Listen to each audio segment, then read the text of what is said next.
Understanding healing and anti-healing within Smite is going to give you a leg up on the competition.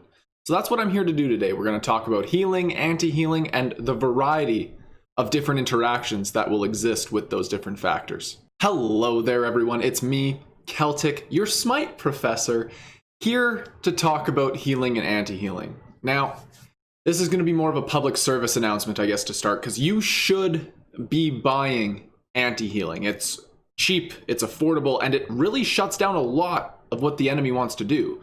Now, for the first part of this, we actually have to understand what healing is before we can talk about why it's important to shut it down. So let's start there. Now, healing in Smite gets broken up into about 3 broad categories. So first we have ability healing, where the heal is specifically triggered after a god's ability is used.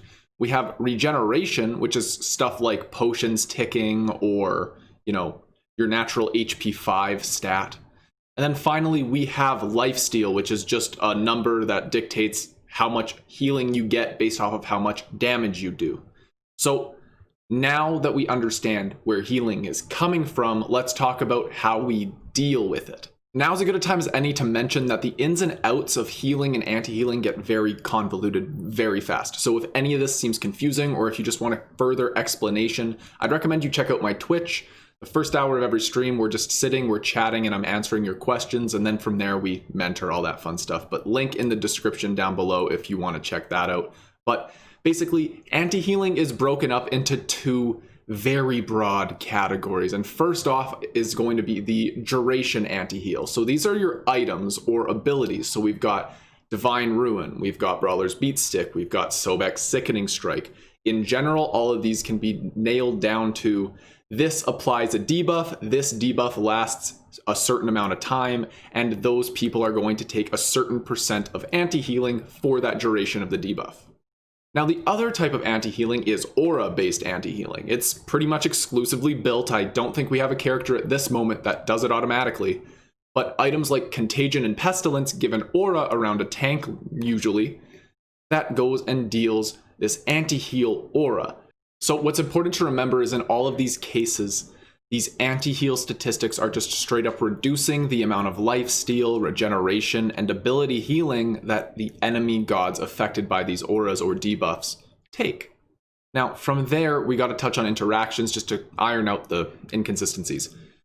There is only one type of debuff per type of anti-heal, okay? Certain things can stack, like Sobek's Sickening Strike can stack with the Brawlers, can stack with the Divine Ruin.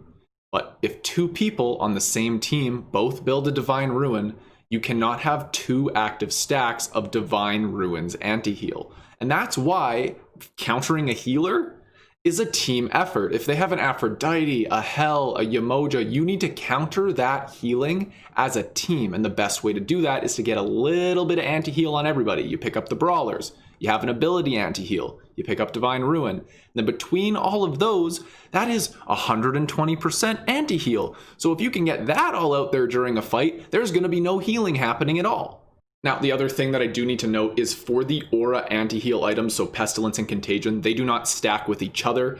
So just like with the other ones, the 2 Pestilences aren't going to stack, but neither is a Pestilence and a Contagion. So make sure if you are picking up both items, you spread them out across your team fight, because they do not stack up together. So now that we understand that we can counter lifesteal, healing, and regeneration heavy characters with lifesteal, we are no longer going to complain about Anubis because we are just going to build anti-heal.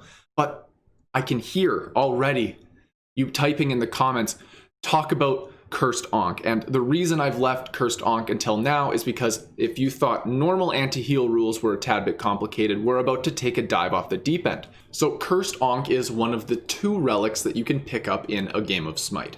Okay, the base is very simple. The concept is when you use this relic, you send out a pulse, it curses all enemies within the 55 unit range, and then they're going to receive 50% less healing. This affects lifesteal, this affects regeneration, this affects ability healing. Now things get weird. When we go and upgrade this relic for 500 gold, you get an additional passive. Now, the passive reads, when an enemy is healed with this curse active, they are going to take 20% additional damage. But this only actually procs on ability healing. So there's a bit of a disconnect between what is read and how it interacts. Basically, this only is going to make healing comps more squishy.